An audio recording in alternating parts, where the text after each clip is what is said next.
Bem-vindos ao programa Porta de Hangar. Este programa tem o apoio do Aeroparque Vale Europeu. Visite nosso site aeroparquevaleeuropeu.com. No Instagram, @Aeroparque Vale Europeu. Pessoal, entre Joinville, Santa Catarina e Jaraguá do Sul, na cidade de Guaramirim, você vai conhecer o Aeroparque Vale Europeu. Um condomínio aeronáutico com pista asfaltada, balizada, com lotes a partir de 380 metros quadrados e acima de 1.500 com pátio privativo. É um lugar muito bacana.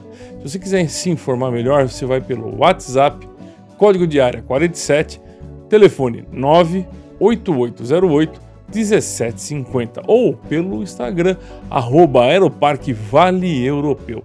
Lá eles não cobram taxa de pouso, você pode passear com a sua família no final de semana, conhecer o lugar, você pode abastecer com Avegás ou Jet A1. Condomínio Aeronáutico Vale Europeu. Esse vale a pena você conhecer.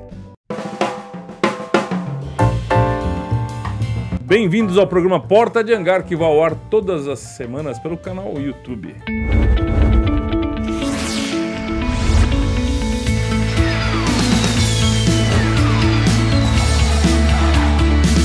Nosso convidado de hoje é um especialista em sobrevivência. Bem-vindo, Edson Góes, ao Porta de Hangar. Eu agradeço o convite, será uma honra estar participando com vocês. Que legal. Como é que começou essa história de ajudar as pessoas, na verdade, a sobreviver em situações de extremo, por exemplo, numa selva, num deserto? Como é que começou isso? Isso começou em meados de 2009, quando eu recebi um convite de um comissário de bordo, que já não estava voando mais na época, e fez uma indicação para que eu começasse a ministrar treinamentos para o pessoal da aviação civil, comissário de bordo. Então, eu formava comissário de bordo.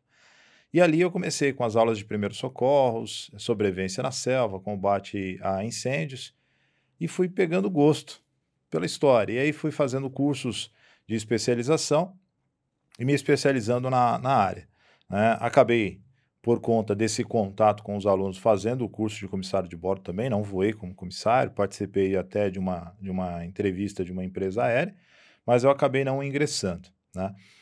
Depois acabei conhecendo ali uma comissária de bordo, a Luísa Lage. Que passou aqui. Grande Luísa, um beijo para você. A nossa madrinha, né? A questão aviação. Participei de uma live recentemente com ela, e aí ela me levou para a aviação executiva, na qual foi criado ali uma empresa de treinamentos e hoje eu ministro treinamentos para pilotos e copilotos de companhias aí, executivas, né? E também cheguei até o nascimento de uma companhia aérea aqui do Brasil, né? Então foi onde foi me instigando e me chamando a atenção para esse processo importante do treinamento. Góes, qual a importância de um treinamento para a tripulação de um avião? Porque não é só o piloto, o comissário é a parte mais importante, porque ele tem que desembarcar o passageiro, ajudar o passageiro, sobreviventes, né? Então, ele saber o que vai comer, saber o que vai beber, saber onde pisar. Qual que é essa importância na segurança? O curso de comissário de bordo no Brasil, né, ele é considerado como o melhor curso de comissário do mundo, única e exclusivamente por conta do treinamento de sobrevivência. Dentro das aeronaves são transportadas pessoas, vidas, né, famílias, enfim. Então, o tripulante, estando bem treinado nas questões que diz respeito à sobrevivência, isso pode facilitar e muito uma questão de apoio, tendo em vista que um acidente aeronáutico, por conta de impacto, pode ter feridos, né, você pode ter ali algumas orientações básicas que o passageiro não tem. O tripulante tendo isso vai ser de grande valia nessa questão. Hoje existem obrigatoriedades de cursos que têm que ser seguidos perante uma grade curricular da agência regulamentadora.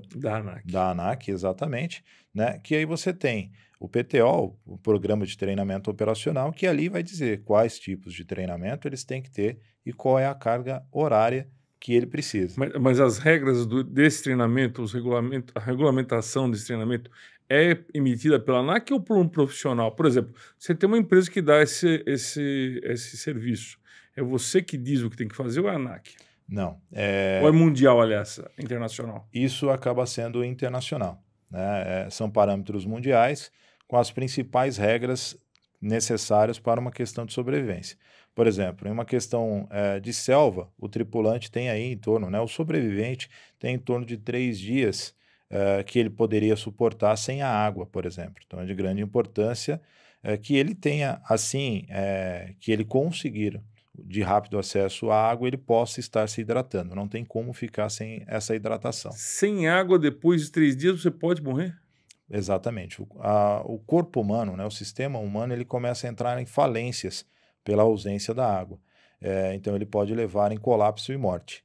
Isso depende também do bioma que você se encontra. A regra da sobrevivência no deserto é uma. São cerca ali de 24 horas sem a água.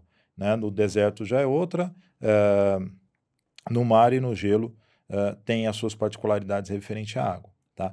Já a alimentação, 3 semanas sem alimentação, nenhum tipo de alimentação, também o corpo entraria em colapso e você poderia evoluir a óbito.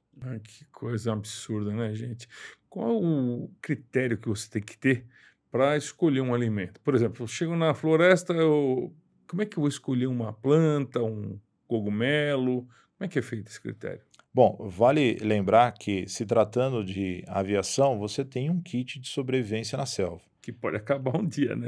Vai acabar. Se demorar muito para achar. Exatamente. Na realidade é assim, você tem as primeiras 24 horas você não se alimenta. Você vai cuidar de outras situações. Melhoria do seu abrigo ou confeccionar o seu abrigo, tratamento dos feridos e psicologicamente já se preparando para um racionamento de alimento.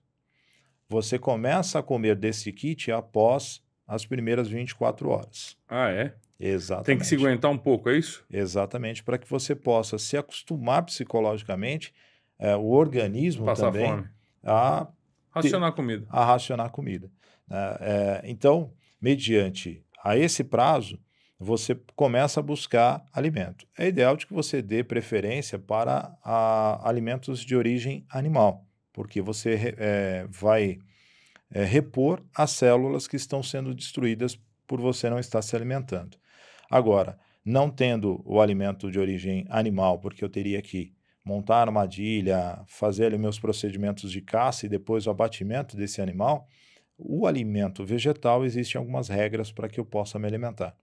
A primeira é chamado pelas regras gerais de sobrevivência, CAL.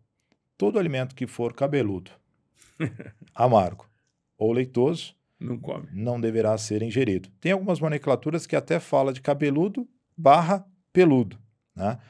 Mas essa regra é quando você não conhece o alimento. Viu uma taturana passando lá, não come. Não come, né? Isso também é uma regra só pela questão vegetal, né? Ali a taturana já seria animal, mas da mesma forma não seria alimento. Tá certo, né? Desculpa. Diferente de um escorpião, por exemplo. O escorpião, se você tirar ali o ferrão do veneno, você pode comer. Pode comer, tanto cru quanto no espeto ali. Outra regra que também se utiliza para o reconhecimento de alimento vegetal é qual o tipo de barreira que ela te oferece. Existem 2 tipos de barreira. A barreira mecânica, que vai estar ligado à dificuldade da obtenção daquele alimento, como, por exemplo, casca, altura, né? Se você pegar o coco, por exemplo, ele sai com uma casca dura e você tem a altura. Então, é uma barreira mecânica, eu posso me alimentar deste alimento tranquilo. A castanha, da mesma forma. Se você também visualizar que este alimento, estando no chão, que está sendo ingerido por formigas, por mamíferos e macacos, você pode comer também. Já a regra da barreira química se ele está no solo, ele é difícil obtenção pelos seus predadores. Então, por isso, ou ele vai ter espinhos ou veneno. Vai ter veneno, então não pega. Não pega. Entendi. Eu vi um documentário uma vez que os animais comiam uma planta que era venenosa. E para não morrerem com essa planta, eles comiam o barro de um barranco. Você chegou a ver isso aí ou não? Já vi sim. A gente acaba estudando algumas situações, né? Para tentar entender isso. Existem até animais que se alimentam de coisas venenosas, mas que este veneno não tem uma ação neles. Que coisa, hein? Que isso já não se enquadra para o ser humano. Tá? Entendi. Não teria como. Você pousou fora na floresta e teve sobrevivente, mas também teve as vítimas. O que deve ser feito com relação às vítimas? Deixa dentro do avião, enterra, enterrar é um trabalho físico complicado. O que deve ser feito? Qual a melhor opção para o sobrevivente? Bom, a questão, quando nós temos um acidente aeronáutico envolvendo a selva, se fala de uma sigla muito comum pela própria ANAC, que é o AFA mais A, que é abrigo, fogo, água, mais alimentos. Em algumas regras de sobrevivência, ele se torna até SAFADA, né, que é sinalização, abrigo, fogo, água, descanso / deslocamento, caso seja necessário, e por último, alimento, né, que são regras que você tem que seguir passo a passo na questão sobrevivência. Então, como o primeiro item, se você levar em consideração o AFA mais A, é o abrigo, o melhor abrigo que um sobrevivente poderia ter, uma questão de sobrevivência, é a aeronave. Né? Se ela estiver inteira, é ela mesmo. É ela mesmo. E aí essas pessoas, né, esses mortos, eles terão que ser colocados para o lado de fora. Como você mesmo já citou, o desgaste físico, tendo em vista que a primeira regra de um sobrevivente é poupar a energia, esse desgaste físico vai fazer com que a sobrevivência se torne mais complicada. Então, esse corpo vai ter que ser levado para um local mais distante o possível da aeronave para, de repente, não chamar a atenção dos animais naquela região do acidente. Né? É importante que você recolha os documentos para uma possível identificação. Caso, de repente, esse corpo não esteja ali, ele foi levado por algum animal, ou se for numa situação de mar, que o corpo também vai ter que ser tirado de dentro do bote, colocado na água, você tiraria o documento para uma identificação. Né? Agora, se o grupo de sobreviventes entender que o melhor local é do lado de fora da aeronave para se confeccionar este abrigo, os corpos ficariam dentro da própria aeronave e os sobreviventes na parte externa. Mas o que se recomenda é corpo para fora e o sobrevivente... Para dentro do abrigo, né? Abrigo. Aconteceu o acidente, né? Você está lá, perdido, sem saber o que fazer. O que faz? Aguarda, espera, vai embora. Que você tem? Qual é o processo que tem que ser feito? As recomendações internacionais dos protocolos de busca e salvamento são aguardar pelo menos 8 dias, porque em 8 dias é o protocolo de busca. Né? Na aviação se fala muito do seguinte: se você transcorrer 8 dias e tiver pouca possibilidade de ser encontrado esta aeronave, as buscas elas são interrompidas. Elas vão ser retomadas assim que forem encontrados novos vestígios daquele acidente aeronáutico.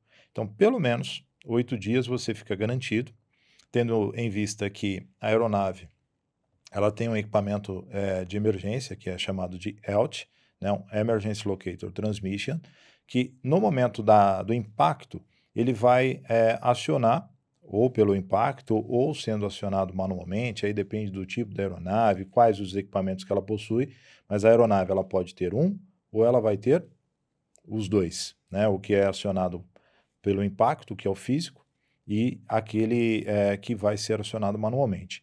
Então ele já, de imediato, vai começar a transmitir sinais, tendo em vista que a aeronave no radar ela estava emitindo um sinal, deixa de emitir esse sinal naquele local, então ele já tem um raio de busca ali para poder ser realizado. Tá? E aí só vamos pensar em sair do local se eu tiver totalmente conhecimento da região onde eu estou, né? Se eu sei que eu posso ter a oportunidade de encontrar ali uma estrada, um garimpo, uma fazenda, enfim, uma possibilidade de resgate, e depois dos 8 dias, como eu falei. É porque não é nada fácil andar na selva, né? Tem abelha, tem formiga, tem insetos, enfim. Se o cara for atacado por abelha, o que ele faz? O que deve ser feito, por exemplo? Na questão, já sofrendo o ataque, recomenda-se que você ou procure um local que você possa entrar na água, né, um rio, um lago, alguma coisa desse tipo, ou você deite no chão, já sendo atacado. Caso contrário, sempre é interessante que quando você faça um deslocamento na floresta, que você tem ali uma visão muito limitada de a cada 50, 100 metros, é o que você vai ter de visão à frente. Então você não tem muitas referências, digamos assim, e na selva é tudo muito igual, né? É tudo muito verde, é tudo muito parecido. Isso pode confundir a questão do sobrevivente. Então, o importante é que se eu estou realizando um deslocamento, eu sempre tenha um olhar no formato de cruz, que é olhar para cima, para baixo, para um lado e para outro. No caso, para cima eu vou encontrar as abelhas, para baixo eu vou encontrar formiga, eu vou encontrar escorpião, eu vou encontrar serpentes, né? E para os lados também, porque às vezes eu posso ter serpentes ali penduradas em galhos, em árvores, enfim. Então sempre é importante ter essa cautela, se deslocar somente durante o dia, né? Em média, o deslocamento vai começar às 6 horas da manhã, que é quando clareou o dia, mais ou menos por isso, e vai parar por volta de 17 horas. Já tem que estar abrigado. Já tem que estar, na realidade, às 17 horas já tem que estar abrigado. Você para às 15, monta o seu abrigo, caso você esteja em um deslocamento, prepara a sua fogueira, prepara o seu alimento, busca a sua água ou purifica a sua água que você pegou no meio desse deslocamento, e aí sim se abriga, porque 17 horas na floresta já está escuro. E frio. E frio. Com certeza. Eu não quero te assustar. Com relação à serpente, eu não quero te assustar, mas é que eu tenho uma aqui, ó, que ela é muito venenosa e eu tenho muito cuidado com ela. E, ai, pessoal, ele trouxe uma cobra aqui, Valdir. Você tem uma, eu tenho uma aqui também. Ai, meu Deus do céu. Ele trouxe uma de verdade, cara. Quero ver você passar a mão na cobra aqui, Valdir. Essa cobra aqui você não tá acostumado não, meu chapa. Eu vou pôr a mão aqui bem quietinho, vou deixar ela vir aqui passear em cima de mim, ó. Ela não vai fazer nada pra mim, com certeza, né? Não, ela é o nosso mascote, ela é utilizada nos nossos treinamentos, né? Sei. Exatamente para poder demonstrar para o tripulante quais são os riscos, quais são o comportamento de um animal como esse. Né? Então ele é bem dócil, bem tranquilo. Esse mansinha. É o nosso John Snake. John Snake. Ah, John Snake, você... O que ela come? Ela come hamster, né? Ratinhos. Ratinhos. Levanta pro pessoal dar uma olhada em casa. Olha aí, gente. Traz para perto de você, para entrar no foco. Isso. Bem aqui, assim, ó. O pessoal vai ver bem. Ela não vai dar entrevista pra gente, mas olha que legal. Que pele maravilhosa. E ela não é tão gelada como todo mundo diz, né? Eu nunca tinha tocado numa cobra assim. Não, ela é um animal ectotérmico. O que é isso? Ela vai reagir de acordo com a temperatura. Se o ambiente estiver frio, ela vai estar fria. Se o ambiente estiver quente, ela vai estar quente. Então, constantemente, ela fica equilibrando essa temperatura. Ela busca locais mais aquecidos e locais menos aquecidos, digamos assim. E a linguinha? Essa é uma forma dela identificar o cheiro. Ela lança a língua do lado de fora da boca, captando as partículas de odor. Quando ela leva para dentro da boca, ela encosta no céu da boca e isso dá para ela a sensação do cheiro. Qual a espécie dessa cobra? Essa em especial é uma jiboia arco-íris da Amazônia. Né? Ela recebe esse nome por conta da tonalidade das cores, que quando bate a claridade do sol, ela brilha igual um arco-íris. É uma serpente original do Brasil mesmo? Nascida no Brasil? Do Brasil. Ou tem em outros países? Não, do Brasil. Do Brasil mesmo. Do Brasil. É muito linda, né? Como é que a pessoa reconhece uma serpente venenosa da não venenosa? Bom, primeiro que esses são animais peçonhentos e não peçonhentos. Né? O que popularmente coloca ela como título de venenosa? São as presas de inoculação. Então, ela tem 2 dentes na parte da frente da boca, que são mais expostos, são maiores, e esses dentes têm a função de introduzir a peçonha no acidente provocado por esse tipo de animal. Mas, geralmente, no Brasil, nós temos aí 4 espécies de importância em saúde, que são a espécie da jararaca, né? O gênero da jararaca, das cascavéis, das corais verdadeiras e das surucucus. Essas são brabas, né? São. Essa daqui, por exemplo, ela não possui a presa de inoculação. Tá? Dessas 4 serpentes ou famílias que eu te falei, somente a coral não terá a cabeça destacada do corpo. Se a gente visualizar o John aqui, você pode ver que a cabeça ela é bem ligada ao corpo, parece uma coisa única. Né? No caso da jararaca, da surucucu e da cascavel, a cabeça vai ter o formato triangular, vai ser mais achatada do corpo. Né? Então você tem o destaque bem amplo ali. Outro fator é que o rabo do bicho ele vai afinar abruptamente. Então ele vem grosso, o corpo todo grosso, e do nada ele afina, diferente dele, né? Você pode ver que ela vem numa grossura comum aqui, depois ela afina por igual, né, digamos assim. E esse tipo de animal, se ele tivesse que dar o bote, do chão ele daria o bote. O animal que é chamado hoje de popularmente venenoso, ele arma para poder dar o bote. Tá? Entendi. E ela é forte, né? Tem muita força. Tem muita força, tem muito músculo, né? Porém, ele só vai apertar se realmente estiver se sentindo ameaçado ou atacado, né? Então, se eu pegar aqui e começar a apertar ele, ele me aperta também. Caso contrário, não. Qual foi a sua maior realização, Góes, profissional? Bom, durante toda a minha carreira profissional, eu nunca imaginei que eu estivesse ministrando treinamentos para o pessoal da aviação, né? Para esse público sem contar profissional. que ele veio aqui no Port de Hangar também. Ele não imaginava isso. Também não, para mim é uma grande honra. Mas, em especial, tirando toda a experiência executiva, que eu já tenho aí no total de 5, já para 6 anos na aviação executiva, recentemente eu participei, e participo ainda como um corpo de instrutor, de um nascimento de uma companhia aérea brasileira. Que legal. Então, eu acho que isso para um profissional é muito... Você estruturou todo esse serviço dentro da companhia aérea? Estruturei, não, mas eu participei de todo o processo da estrutura, né? Eu acabei formando ali no total de, se eu não me engano, foram 500 funcionários, entre comissários de bordo e pilotos. Quem quiser achar o seu serviço de treinamento, como é que te acha? Bom, nós estamos presentes nas redes sociais com Góes Treinamentos, tá? O meu site... Góes, G-O-E-S. É o seu sobrenome? Exatamente. Por que seu sobrenome? Bom, isso tem uma história lá atrás. Eu né? logo imagino. Se você me permite rapidamente Claro. aqui contando. Um grupo de alunos, ex-alunos do curso de comissário de bordo, deu a ideia de que criasse uma empresa de treinamento com foco em sobrevivência. E eu resisti um pouco ali, mas acabei cedendo e pedi para que um dos alunos dessem sugestões do nome da empresa. E aí teve um aluno que pegou e falou, pô, Góes. Eu não imaginei de início por que poderia ser chamado de Góes e pedi, pô, então me dá um único motivo para ser chamado de Góes. É uma sigla, né? Virou uma sigla. Virou uma sigla. Grupo de Operações Especiais em Selva. Aí, que legal. Como o carro-chefe era o treinamento de sobrevivência, aí acabou ficando, só que hoje nós temos uma ampla atividade. Então, hoje eu ministro treinamentos para a formação de bombeiros, para o profissional de segurança do trabalho, para brigadistas de incêndio, primeiros socorros em escolas e o próprio público da aviação. Que legal. Muito obrigado pela sua participação aqui no Port de Hangar. John, muito obrigado. Se você quiser pegar o John de volta para mostrar para a turma aí, pode pegar. O John é muito gente boa, é um cara tranquilo, comportado, a gente fica enchendo as paciências dele. Estava dormindo lá sossegado, né? Não, foi para os seus aposentos. Ele já foi para os seus aposentos.